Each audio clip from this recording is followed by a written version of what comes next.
Hi everyone, this is Dave Klein. I'm the founder CTO of SwiftMissit.com.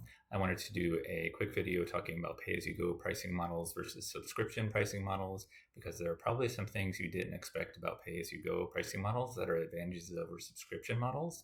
And I wanted you to be able to think about those things when you're comparing SwiftMissit against other ESPs. So first off, what I mean by pay-as-you-go pricing, it's when you go to use a system and you pay for usage of that system.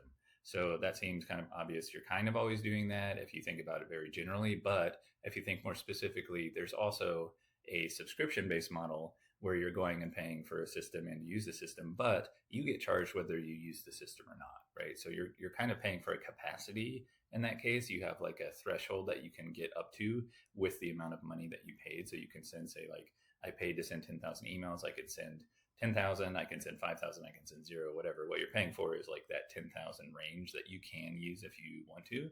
And then with a pay-as-you-go model, what you're actually doing is you're paying for whatever you actually use. So the first thing that might be unexpected for some of you who haven't really had a chance to compare these models in detail before is with a subscription model, you're often locked into a tier.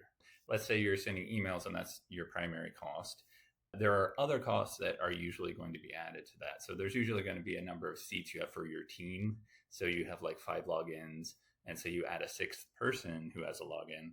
A lot of times that will kick you into a higher tier, and a lot of times you don't have the ability to kick someone off because you need all 6 of those people in the system. So there aren't really good ways to predict what's going to happen with subscription models that use so many variables to determine what tier you go into, because things are going to be changing at your business all the time. So it's going to be really hard to look at a subscription model service and know, okay, well, I am only going to need tier 1, because you have to look at the number of emails you're going to send, which is obvious. And then you also have to look at a bunch of non-obvious stuff like number of seats, number of templates, number of workflows, etc., that all go into determining what tier you get stuck in. And you could get stuck there much longer than you think. Okay, so one of the things that can happen with subscription models is you end up with a lot of unused capacity. So say you want to send 10,000 emails in month 1, and that goes well because they're only charging you for 10,000. You didn't have any unused capacity. That's great. In month 2, you want to send 10,001 emails. Okay, so that might bump you up into tier 2, where you have a capacity, an upper limit of, say, 50,000 emails a month, but you don't need to send that.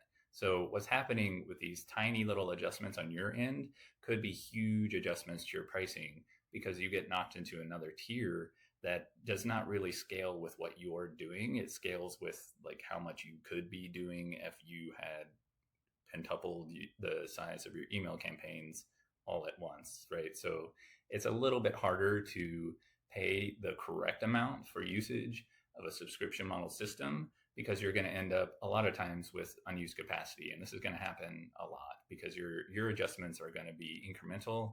Their adjustments are going to be sometimes even exponential.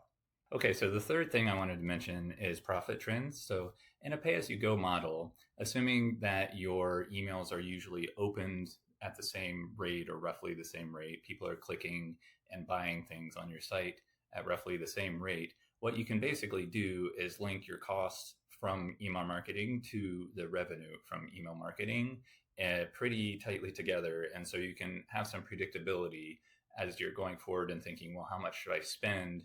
And then you can actually answer the question, well, how much will I make, by looking at your previous campaigns. Of course, there are going to be upper limits to that. Like at some point you are going to run out of contacts, but you are still going to have a link between spending more and making more that you're not going to have with a subscription model.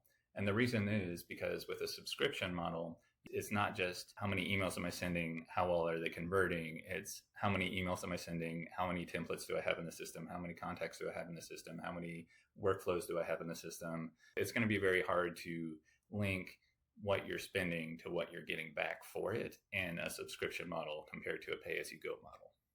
Okay, so hopefully that helps you understand some of the unexpected benefits of pay-as-you-go pricing over subscription models. Again, I am Dave Klein at SwiftMissit.com, an email service provider with pay-as-you-go pricing.